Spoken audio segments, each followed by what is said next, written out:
Hello, and today I will be going through a little bit about our game, Dungeon Arcana. So starting off, you will be greeted by a loading screen with a start and exit button. Pressing exit will allow you to exit the game, and pressing start will start up the dungeon generation and load you into the dungeon. So without further ado, let us begin. Upon loading in, you will be greeted by the starting room, which has 4 openings. Then after, you can explore this randomly generated dungeon, which holds a variety of enemies, as well as discover treasure, which can give you items that boosts your stats.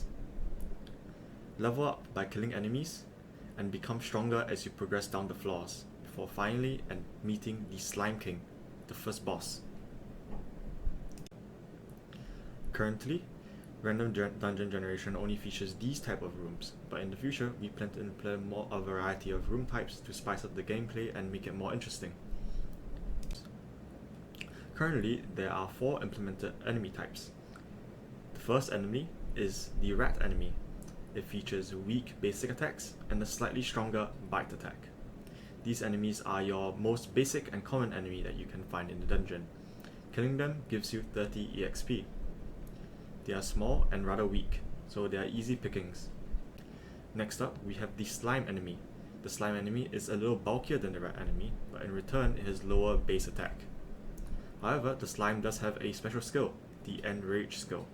The Enrage skill increases the slime's attack and speed, so the player is incentivized to spend their resources to defeat the slime before the slime can ramp up. Next, we have the skeleton enemy. The skeleton enemy features a special skill, the block skill. This skill renders the next attack from the player completely ineffective against the skeleton. The skeleton, in return, has 2 types of behaviors, an aggressive behavior and a smart behavior. Upon raising the shield, the skeleton enters a more aggressive form and only attacks. However, after the shield is down, the skeleton will prioritize raising a shield to shore up on its defenses. The skeleton gives the most XP on kill, 50 XP.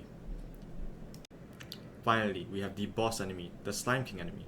The Slime King enemy features the most type of skills among all enemies, and they feature a defense skill which increases its defense, an enrage skill which increases its attack and speed, and finally a normal attack skill. The Slime King will prioritize buffing its own stats, and once its stats has reached a certain threshold, it will begin attacking the player. So the player better shore up on their stats and rush down the Slime King before the Slime King can roll them over. The player also has his own resources to manage. For example, on the top left hand side, you can see that the player has health, mana, as well as experience. Mana, which is represented by the blue bar, is a resource used to cast special skills, while EXP is a resource used for the player to level up. Upon leveling up, the player will recover all its HP, so XP is a valuable resource to manage. Furthermore, player stats also increase by a certain amount after leveling up. As of the current milestone, the player has 4 skills. The first skill being the Fireball skill. The Fireball skill costs 30 mana and has a ×3 scaling, which is the highest current scaling. It does a good amount of damage and is the player's main offensive skill. Next up, we have the Magic Circle skill. The Magic Circle skill restores the player's mana by a large amount, as well as increases the player's attack. In return, it does no damage, however. This skill is the main recovery skill for the player when their mana is low.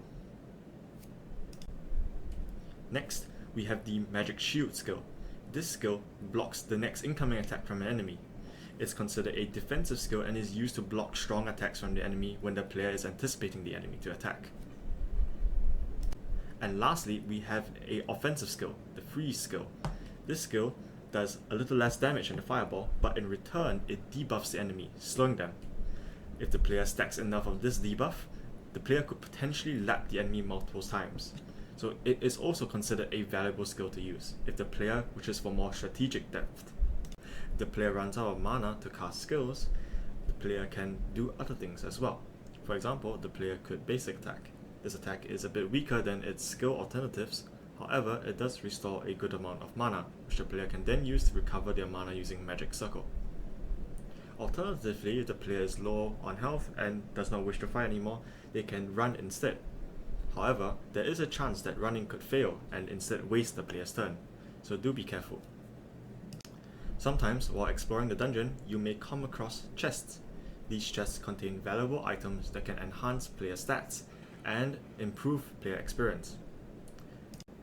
Press Z to interact with these chests and open up the chest menu. This chest menu will feature 3 interactable items. Upon choosing an item, you will no longer be able to choose the other 2 items, so do choose wisely. These items offer a variety of stat buffs from HP buffs to attack buffs. Once you have picked up the item, this item will now appear in your inventory. Press C to view the items that you have already collected and plan ahead. Explore the dungeon, defeat enemies, increase stats, level up, and eventually defeat the final boss. I hope you enjoyed playing our game. Thank you!